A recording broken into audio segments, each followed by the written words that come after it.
Maya Daniels had mastered the art of invisibility. If blending into the wallpaper were a sport, she'd have Olympic gold. And honestly, she was fine with that. Life as the quiet girl meant no drama, no awkward moments, and no PE teachers shouting her name when she tripped over the dodgeball. But then there was Jason Miller. The human equivalent of a golden retriever, charming, cheerful, and a smile so dazzling, it probably had its own Instagram account. Maya wasn't sure what she liked most about him, the way his hair defied gravity, his goofy grin, or the fact that he once helped a lost freshman find the cafeteria, which turned into a school legend because the cafeteria is literally in the center of the building. Maya had harbored her crush on Jason for 3 years, but she had a strict policy: admire from afar. Up close was dangerous. Up close meant potentially saying something weird, like, "Hey, nice eyebrows," and then needing to move to a new country. It all started in Tasha's basement during a typical Friday night. Maya and her friends were gathered around, fueled by snacks and chaos, playing a game of truth or dare. When it was Maya's turn, Tasha's eyes gleamed with mischief. "Truth or dare?" "Truth," Maya said quickly. "Boring." Tasha groaned. "Come on, live a little." "Dare." Maya sighed. "Fine. Dare. I dare you to text Jason Miller and say, 'I know what you are.'" The room erupted into a mix of gasps and cackles. Maya nearly choked on her soda. "Are you out of your mind? He's going to think I'm accusing him of being a vampire or something." "Exactly," Tasha said, wiggling her eyebrows. "Mystery is sexy." "No, it's terrifying," Maya countered. But her protests fell on deaf ears. Before she could argue further, her friends shoved her phone into her hands. Maya stared at the screen, her thumbs trembling. "I hate all of you," she muttered as she typed the message, "I know what you are." With her heart pounding like a drum solo, she hit send. "Done," she announced, already regretting every life choice that had led her to this moment. To her horror, or was it relief, Jason replied within minutes. "What am I?" "Great," Maya groaned. "He thinks I'm a lunatic. Or he's intrigued," Tasha said, grinning. "Keep it going." Maya hesitated before typing back, "You'll have to figure that out." Jason's reply came almost instantly, "Okay, give me a hint." Maya blinked at the screen. Was he playing along? Her friends burst into a new round of giggles as Maya started typing again.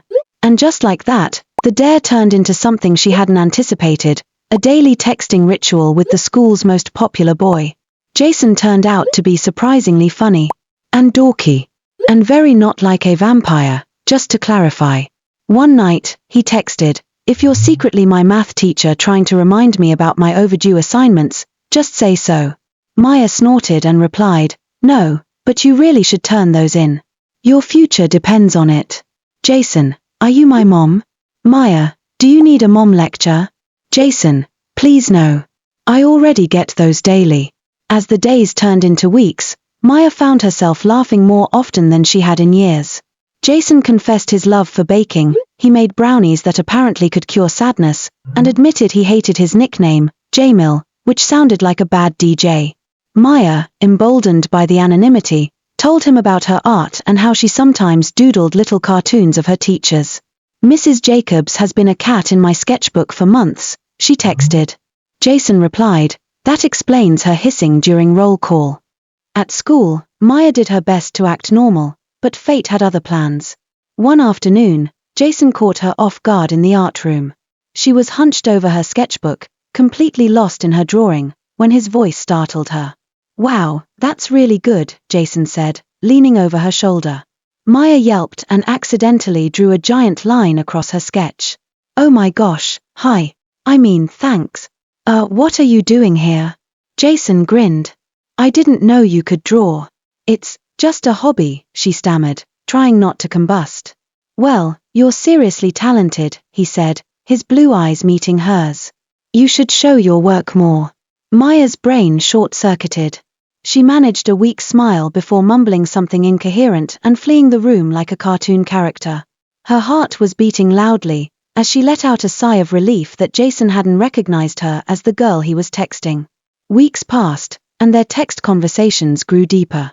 Jason finally sent the message Maya had been dreading. "Can I meet you? I need to know who you are." She stared at the screen, panic bubbling up. She wanted to tell him. But what if he was disappointed? Maya was a nerd, and wasn't popular. She was afraid that Jason wouldn't want to talk to her anymore if he found out who she was. She was enjoying their everyday conversation so much and she didn't want anything to ruin it yet. Maybe one day, she replied. But Jason wasn't satisfied with her response. His curiosity had heightened. He wanted to know who was on the other end of the chat that had him intrigued. What are you scared of? Jason texted her one night. You might become disappointed if you meet me. Maya texted back. That is left for me to decide. Jason texted. I enjoy talking to you, please, let's just leave things as it is. Maya's tone was firm and adamant, she had made up her mind. Jason must not know her real identity. But Jason wasn't going to give up yet. He remembered his anonymous texter had told him that she made doodles of Mrs. Jacobs. Mrs. Jacobs was the teacher in charge of art class. He decided to attend one of the art class. Once again, he spotted Maya sketching at a table. Her pencil moved furiously across the paper, and Jason couldn't help but be impressed. Hey, he said, walking up to her. Maya jumped, nearly sending her pencil flying. Oh, hi, Jason. He glanced at her sketch. Wow, that's amazing. Do you draw a lot? Sometimes, she stammered, clutching her sketchbook like it was a top-secret document. Jason's eyes narrowed, a playful smile tugging at his lips, as an idea suddenly formed in his head. You wouldn't happen to be the girl I've been texting, would you? Maya froze. Texting? No, I don't text anyone. I don't even own a phone. This is a calculator. Jason laughed. Right. Well, see you around, Maya. As he walked away, he couldn't shake the feeling that he was onto something. The next morning, she walked into school to find Jason standing in the middle of the hallway, holding a sign that read, To the girl who knows what I am, let's be friends, or more. The hallway exploded with whispers and laughter. Maya froze, her brain screaming, abort mission. But Jason spotted her. His smile widened as he walked up to her. It's you, he said softly, looking more amused than surprised. Maya opened her mouth to deny it, but all that came out was, hi. How had Jason figured her out so quickly? Why didn't you just tell me? He asked, laughing gently. I was scared you'd think I was weird, she admitted, feeling her face go up in flames. Maya, Jason said, his voice warm, you're literally the funniest, most interesting person I've ever texted. And you're even cooler in person. Really, she squeaked. Really, he said, smiling. Also, if this doesn't work out, I'll need your brownie recipe. It sounds life-changing. They both laughed, and for the first time, Maya felt like she could breathe again. From that moment on, Maya's life was anything but invisible. And while she never quite lived down the I know what you are text, it became their inside joke, one that started a love story no one saw coming.